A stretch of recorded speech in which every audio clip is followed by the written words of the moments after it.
The first step in the exercise cycle is groundwork for the simulation exercise. To begin this process, a group of people or organisations need to form together with the common goal of running a SimEx. A leader should be nominated to promote and lead and make decisions. This person is critical to the success of the event. They should ideally have practical experience and understanding of simulation exercises, and even better, some actual disaster response experience. The rest of the group then become members of the design team, who will design the exercise. This group of people are representative of the key participating organisations, especially those that are committing resources and actively involved in the exercise. Members of the design team might include specialists relevant to the simulation exercise focus areas and advisors that are familiar with the communities where the simulation exercise will be held. If 2 or more organisations are partnering in the planning, it may be necessary for them to sign inter-agency agreements which outline their respective responsibilities and expected outcomes. The process of planning will often begin with the identification of a possible location in which a simulation could take place. Fundamentally, areas which are most vulnerable to disasters or have experienced previous disasters are likely to gain the most benefit from running a SimEx. It's suggested that the proposed location meets a number of minimum criteria. It should be easily accessed by road. If participants are likely to be arriving from either outside the country or other islands, either an airport or seaport should be within a reasonable drive of the simulation site. Also, it should be assessed that the region offers a safe and secure environment in which to run a field exercise. Yeah, we often do run a direct replica of a disaster that may have happened just 2 or 3 years prior. It gives an opportunity to keep it real, and obviously the emergency is still very fresh in people's minds, and so they have started to already think about how they might respond in a disaster if it were to happen again. We base simulation exercises on a real event so that we are able to learn from lessons that we found during actual operations, but more so to practice new procedures that have been put in place. Once a possible location has been identified, it's necessary to gain authorisation for running the simulation. It's beneficial to seek government and regional partners' support for the simulation exercise. Depending on where the simulation exercise is held, who is involved in government policies, this approval might be required anywhere from the national government level through to local government. But wherever possible, it's best to involve all ministers and government agencies who might be involved in a response. It's also important for them to understand the reason for the SimEx and desired outcomes, including faster response and better results by all involved in the SimEx. So the reason you seek approval at the highest level for emergency simulation is you really need support at the top to implement and design the simulation on the national level and going down right down to the communities.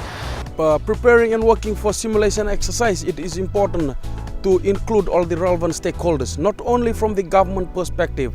It's also important to include our local statutory bodies, our NGOs, and also our partners and donors, so things can be returned to normalcy as soon as possible. For field-based simulation exercises, it's also essential to seek approval from the leaders of the host communities where the SimEx will be held. Keeping government and community leaders engaged and informed throughout the planning process is vital. Once it's clear there's support for the simulation exercise, a budget should be developed and funding sought.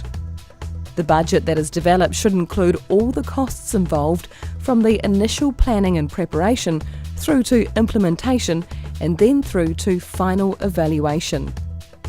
With permissions granted and budgets approved, planning by the design team can begin. The primary responsibilities of the design team are to determine the objectives of the simulation exercise. Develop the initial scenario and a narrative of events that will unfold throughout the exercise. Plan how the exercise will be implemented and managed, and assist with the development of any pre-simulation materials. Clearly defined objectives for the simulation exercise are absolutely essential. Such objectives provide guidance and direction during the design phase and help to maintain focus during the running of the exercise. The initial scenario and unfolding story will be guided by the objectives. The higher level objectives will guide organisational development, and the more detailed training objectives will guide the specific development of emergency management staff. Once objectives have been identified, it's helpful to outline how performance will be evaluated relative to these objectives. The humanitarian sector has international standards, such as the Red Cross Code of Conduct, SPHERE, and Humanitarian Accountability Principles. These will all help in identifying indicators of best practice expected from simulation participants. Individual organisations may also have policies by which to measure performance, and this is encouraged.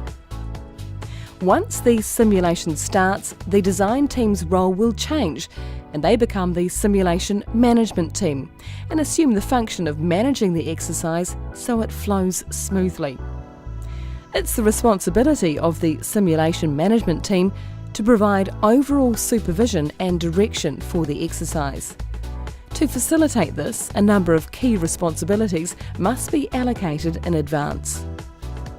It's always helpful to have at least one person identified as a liaison officer on this team. Their key responsibility will be maintaining a positive and beneficial relationship with the local community, as well as those in local authorities. This person needs a good understanding of the local culture as well as the political and social environment in which the exercise will be conducted. Personal linkages with influential people in the local community are always beneficial. As simulation exercises often involve many people working together under difficult and high-stress conditions, it's vital to have one individual identified as a security officer.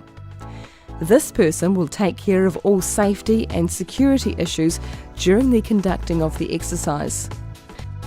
Suitable emergency support institutions and personnel need to be identified up front, which the security officer can access when necessary.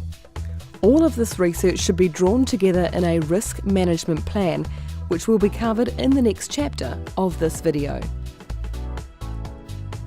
There are many administrative and logistical issues that need to be attended to before and during a simulation exercise. To care for those issues, it's critical to identify a logistics officer who is backed up with appropriate support staff. Their work will include communicating and sharing information with participants and key stakeholders, documenting essential decisions and learnings, providing and maintaining equipment, and caring for accommodation and food needs. Later, during the exercise itself, some members of the simulation management team are monitors.